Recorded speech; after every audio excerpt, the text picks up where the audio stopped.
Hello everyone, welcome back to my YouTube channel. I am Vaishnavi. तर आज मी आणि माझी फॅमिली चाललो होतो गणपती बघण्यासाठी, कारण गणपतीचे दिवस खूप जवळ आले आहेत आणि मी खूप जास्त खुश आहे.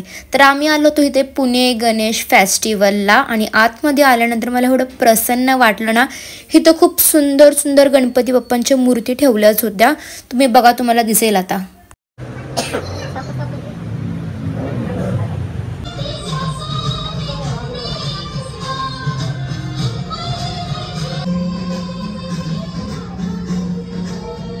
ही वाली गणपती बाप्पांची मूर्ती मला खूप जास्त आवडली. ॲक्च्युली कसं आहे, आमच्या घरी आहे ना छोट्या साईजचा आम्ही गणपती बसवतो आणि आमचा गणपती फक्त 5 दिवसाचा असतो. तर आम्ही तिथनं आत आलो आणि इथं बघत होतो की आम्हाला जशी आमची साईज हवी तशी भेटती आहे का नाही. पण इथे आतमध्ये सुद्धा लाईक मोठ्याच थोड्या मूर्त्या होत्या. तर आता आम्ही दुसरीकडे बघायला चाललो आहे, कारण की आमचा गणपती छोटा असतो त्यासाठी. पप्पा आणि मी एकदम ट्विन झाले. Guys, new jeans guys. आणि मग तिथे ना आम्ही दुसरीकडे आलो आणि इथे खूप जास्त स्टॉल्स होते लाईनीने, आणि त्याच्या ऑपोजिट साईडला सुद्धा असे एकदम लाईनीने स्टॉल्स होते. आणि इथे आम्ही बघितलं पहिल्या, दुसऱ्या आणि तिसऱ्या का चौथ्या स्टॉल जो बघितला ना आम्ही, तिथे आम्हाला जसा हवा आहे ना तसाच गणपती भेटला. आम्ही तो बुक केला and I was so happy. आणि मग ते झाल्यानंतर आता आमच्या सगळ्यांना लागली होती भूक. आम्हाला जायचं होतं काहीतरी खाण्यासाठी. तर आम्ही आलो होतो खाऊ गल्लीला खाण्यासाठी. तर आणि मी विचार करत होते की आता ह्याच्यामध्ये कुठं खायला जायचं.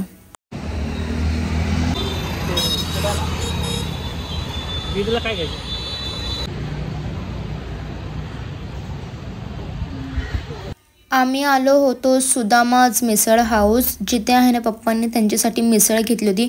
माझ्या पप्पांना मिसळ खूप आवडते, ती कुठं पण गेली की मिसळ घेतात. आणि दीदीने घेतली होती ही पावभाजी. आणि ही मिसळ आहे ना टेस्टला छान होती, मी सुद्धा टेस्ट करून बघितली. आणि मग दीदीची पावभाजी बघून मी सुद्धा पावभाजीच घेतली आणि मला बघायचं होतं इथं टेस्ट कशी आहे. तर मी ही पावभाजी टेस्ट केली आणि मला इथली पावभाजी लाईक ओके वाटली. कारण माझी मम्मी आहे ना ह्याच्यापेक्षा पण छान पावभाजी बनवते, मला खूप जास्त आवडते. म्हणजे एवढी पण वाईट नव्हती, ओके छान होती. आणि खाता खाता माझ्या अंगावरती ते पडलं. असं कधीच होत नाही की मी काही खाते आणि माझ्या ड्रेसवर वगैरे काही पडतं, असं दरवेळेस असंच होतं. आणि माझी मम्मी दरवेळेस मला ओरडत असते, हे काय आहे लहान बाळासारखं. बट ते होऊन जातं, मला काही कळतच नाही. आणि मग ते झाल्यानंतर माझी मम्मीने इथे घेतलं नव्हतं. ॲक्च्युली ती दुसऱ्या इथे तिने डोसा घेतला होता खायला आणि तिथला डोसा टेस्टला चांगला होता. त्यानंतर आम्ही चाललो होतो आता लॉंग ड्राईव्हला. आणि 15-20 मिनटानंतर माझ्या मम्मीला एक शॉप दिसलं युटेन्सिल्सचं. तिथे गेल्यावर मम्मीला तिथे थोडे युटेन्सिल्स घेत होते, लाईक चमचे, प्लेट्स, वाटी असं वगैरे. आणि इथे सगळ्या प्रकारचे युटेन्सिल्स होते, लाईक ऑलमोस्ट अशा युटेन्सिल शॉपमध्ये सगळे युटेन्सिल्स असतात. आणि मी इथून आहे मला एक अशी तांब्याची बॉटल घेतली पाणी पिण्यासाठी. आणि मग तिथे गेल्यावर आम्ही कपसुद्धा बघितले, पण ते कप माझ्या मम्मीला इथले आवडले नाही, सो आम्ही कप नाही घेतले.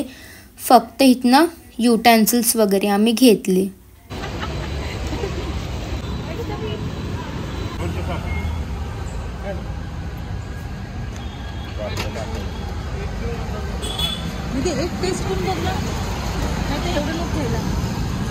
तिथे खाऊन टाकू. तिथून पुढे आल्यानंतर मी बघितलं ही गर्दी कसली झाली. तर बघितलं की ते दहीहंडी चालू आहे, DJ वगैरे लावला होता. आणि गाईस त्याच्याच ऑपोजिट साईडला जस्ट तिथे दुसरी दहीहंडी चालू होती आणि तिथे पण प्लस DJ लावला होता. मला माहीत नाही एवढं जवळ काय काम आहे. आणि मग ते झाल्यानंतर आता आम्हाला जायचं होतं एक मंदिरात. ॲक्च्युली मी एक मंदिर होते ते खूप दिवस झाले मी बाहेरून बघत होते. तर माझ्या पप्पांना बोलले की आज आपण तिकडे जाऊया. तर हे आहे जगदंब माताजी मंदिर आणि हे खूप सुंदर मंदिर होतं. तर तुम्हाला बघायला भेटेल. लाईक मी आतमधलं शूट नाही केलं जास्त, कारण की आतमध्ये मूर्तीज वगैरेचं शूट करायला अलाउड नसतं.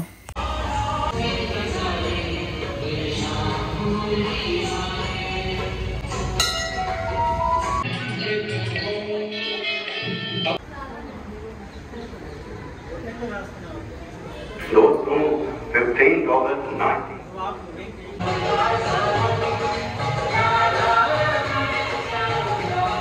तर हा होता माझा आजचा दिवस. तुम्हाला व्लॉग कसा वाटला मला कमेंट बॉक्समध्ये नक्की सांगा. तोपर्यंत like, share and subscribe my YouTube channel and also do follow me on Instagram. Bye.